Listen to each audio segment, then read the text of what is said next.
dark story behind Lil Durk and King Von's case. Get into it. At around 5:45 a.m. on February 5th, 2019, Lil Durk, King Von, and Bezu would get into a verbal altercation with a man in the parking lot of the Varsity, a popular restaurant located in Midtown Atlanta. The Okay. man, whose name was Alexander Weatherspoon, was a 23-year-old Vice Lord member and was known on the east side of Chicago for cracking cards and scamming. Witnesses say that the altercation would soon turn violent after 13 shots were fired, hitting Alexander Weatherspoon once in his femoral artery. I think that's why Atlanta got so hot. Everybody that's from other places is just swarming Atlanta. People from Chicago, New York, people from all over is just going straight to Atlanta. Weatherspoon would then stumble across the road before collapsing in front of the One Cigar Lounge, traumatizing the late-night customers. Witnesses would then scramble to call 911, while a SUV with 300 plastered on the side would be seen leaving the scene simultaneously. Emergency services and law enforcement would quickly... Okay, so I'm confused because Dirt got off on a cases. This is confusing. This is confusing. quickly arrive at the chaotic scene and immediately transport Alexander Weatherspoon to the Atlanta Medical Center for emergency surgery, while detectives would begin to investigate the crime scene and speak to any possible witnesses. The on-scene investigation would reveal that 13 shell casings were found at the scene, coming from both a pistol and a rifle. A 9mm handgun was also found nearby. This case would then go cold for about 3 months, but on May 4th, 2019, King Von would be tackled and arrested by the Chicago police on charges related to the Varsity shooting back in February 2019. 9 days later, Bezu would also be arrested by the Chicago police with the charge being fugitive from justice, out-of-state warrant. Then on May 29th, 2019, the Atlanta police would issue an arrest warrant for the final suspect in the case, Lil Durk. The warrant would be charging Lil Durk with 5 felonies, a major one being an attempt to murder charge. A charge of that sentence usually carries 10 to 20 years in prison. The same day the arrest warrant was announced, Lil Durk would release a song titled "Turn Myself In," which included several dark lyrics referencing the situation. These lyrics include, "Yeah, yeah, yeah, heard the story, think I'm finished. Free Von, free Zoo, even though they got the same problem. I turned myself in tonight. Head down with these cuffs on, just read my rights." The following day, Lil Durk would meet at his lawyer's office to do an interview with WSB-TV, stating that he had nothing to hide and nothing to run from. Did you commit the other crimes of which you're accused? No. Lil Durk would then proceed to surrender himself to authorities at the Fulton County Jail later that night. King Von, Lil Durk, and Bezu would all remain in custody until further notice. Lil Durk and King Von would finally appear in front of a Fulton County judge, where they would go over the charges and briefly discuss the evidence they had for arresting Lil Durk and King Von. An Atlanta Police Department detective by the name of Jeffrey Churchill would take the stand and claim that one of the witnesses he spoke with was a female who was talking with Lil Durk and King Von when the incident took place. She claimed that a fight broke out in the car in front of them and then saw Lil Durk pull out a firearm while shots could be heard. Detective Churchill then told the court that She told everything and didn't hold nothing back. But that's what's confusing me. How did Lil Durk get off if it's an eyewitness saying, "Yo, I seen him"? I'm confused. I'm not even trying to fake it. I'm just confused. Alexander Weatherspoon also had a firearm with him at the time of the incident, and it is completely possible that Weatherspoon could have fired the first shot. Another interesting piece of evidence brought up in court was the fact that there was allegedly surveillance footage that would show an arm of an individual rumored to be Lil Durk's hanging out the window of a gray and red camo Trackhawk with 300 plastered on the side while firing a firearm. You see Mr. Banks' arm out the window firing several shots. at the victim, towards the victim. Prosecutors would describe the case as gang-related and even had a Chicago police captain fly all the way down to Atlanta to confirm to the Atlanta courts that Lil Durk and King Von are documented members of the Black Disciples. At the end of the court hearing, They was trying to get them out of there. Now look at, I paused it on this by accident, but look at King Von's face though. Yeah. it was determined that Lil Durk and King Von He did were to not give continue to two remain in fucks. the Fulton County Jail. 6 days later, at another court hearing, prosecutors would submit a request to Fulton County Judge Kevin Farmer to not give Lil Durk bond and have him remain in custody until further notice. Judge Kevin Farmer would reject the prosecutor's request, claiming that even though the charges against Lil Durk are serious, he will grant Lil Durk a $250,000 bond due to the fact that he turned himself in and doesn't seem to be dodging any type of arrest as long as he wears an ankle monitor, follows curfew, and stays away from firearms. Later that night, Lil Durk would excitedly go live on Instagram as he is released from jail. King Von would also be released the next day on a $300,000 bond.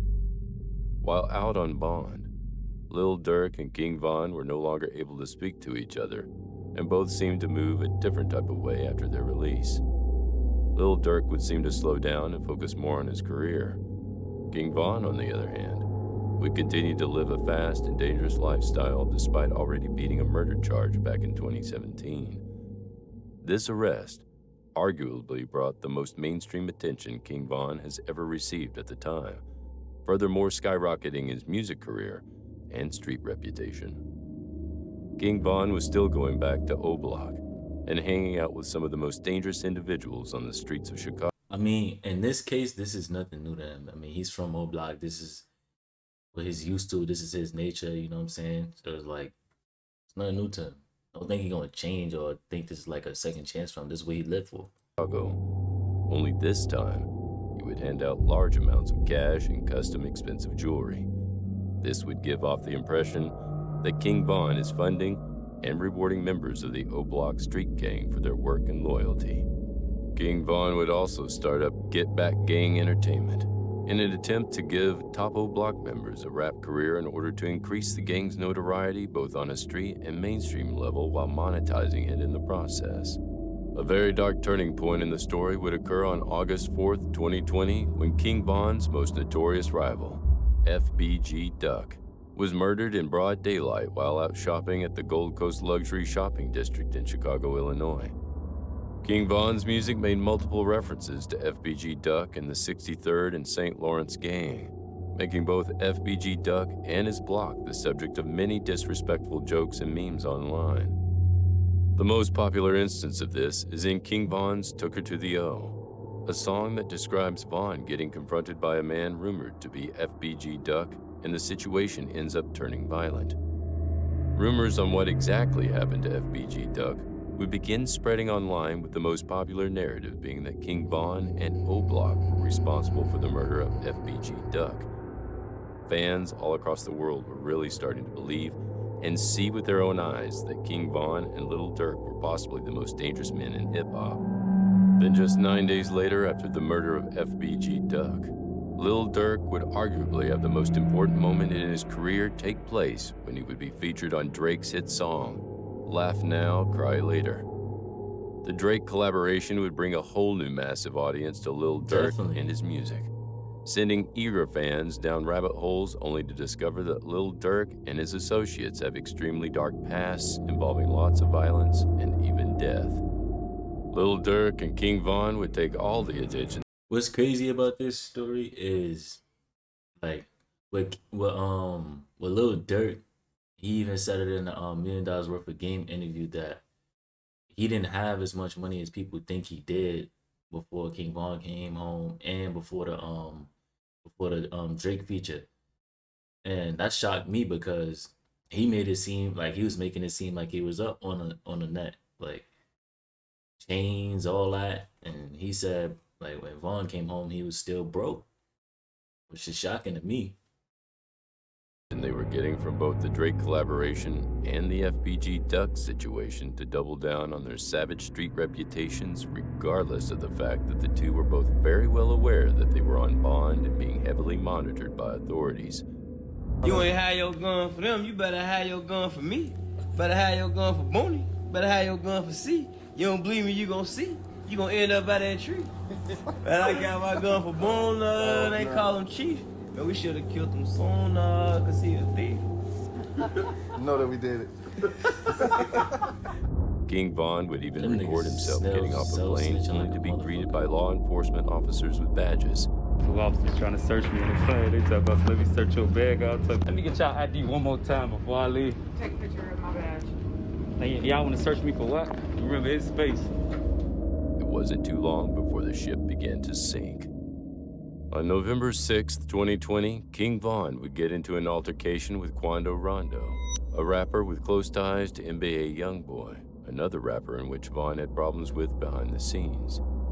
This split-second altercation outside of the Monaco Hookah Lounge in Atlanta would abruptly end with Quando Rondo's right-hand man, Lil Tim, fatally shooting King Von. Lil Durk would then release his highly anticipated album, The Voice, a little over a month later, which featured some quite telling lyrics. On the song, Should Have Ducked, a song whose title is already a diss in itself.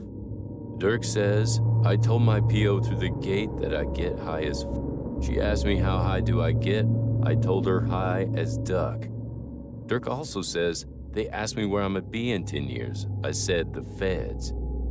These lyrics came off to most fans as Lil Durk somewhat accepting the fact that his one-of-a-kind hip-hop run will Might be ultimately over. come to an end with him receiving a hefty prison sentence. 7 months after King Von's sudden death, Lil Durk's brother D-Thang would also be shot and killed outside of a nightclub called Club O in Harvey, Illinois.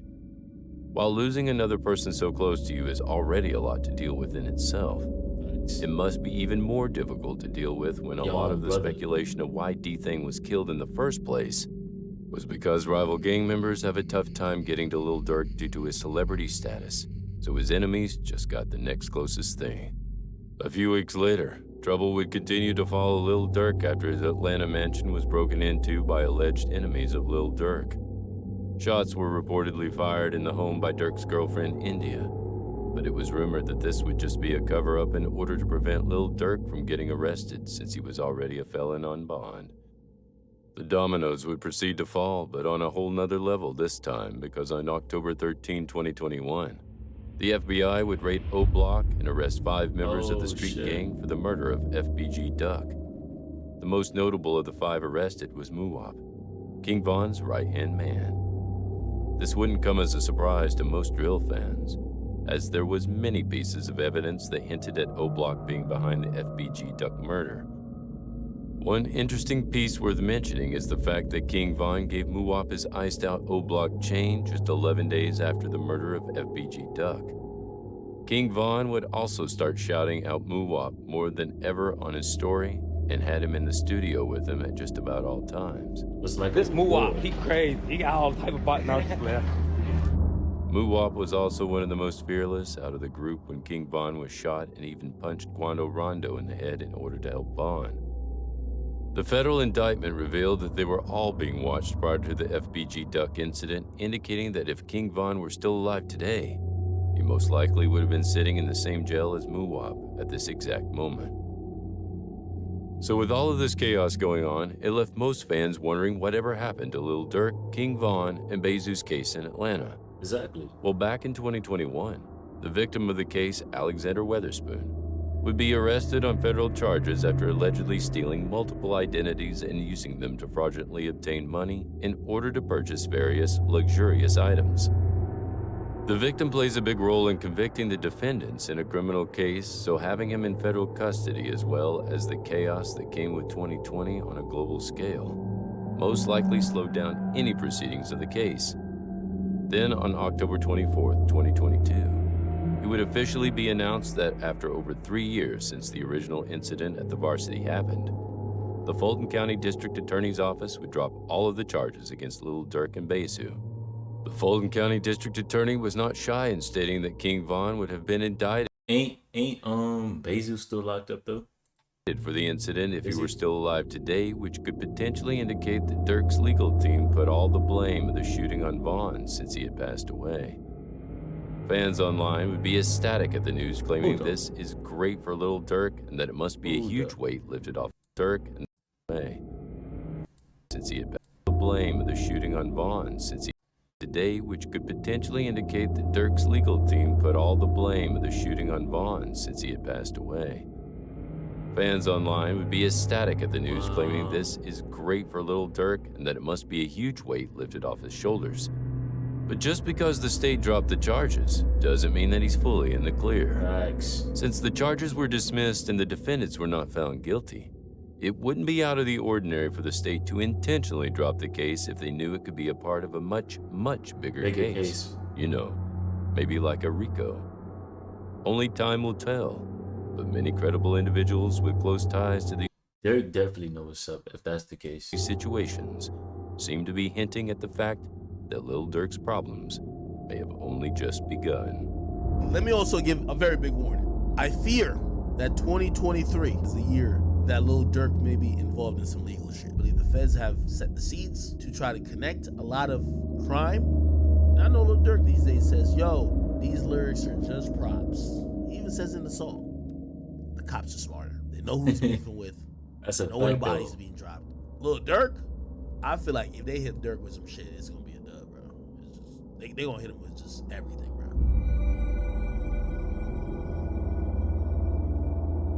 I mean, that's gonna wrap up that video. But get in the comment section. Let me know what y'all think. I think if King Von was alive, them charges would have stuck.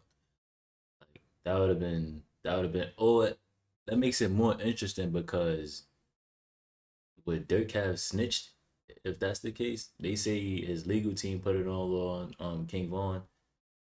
So that's a crazy situation right there. I mean, it could be possible for the feds to pick it up to try to tie it to a bigger case. And if they do that, Dirk already seen it coming. Here he definitely seen it coming if that's the case. But y'all get in the comment section. Y'all keep showing love. Y'all keep supporting Mars fan. We definitely going up. I appreciate y'all. See you in the next video.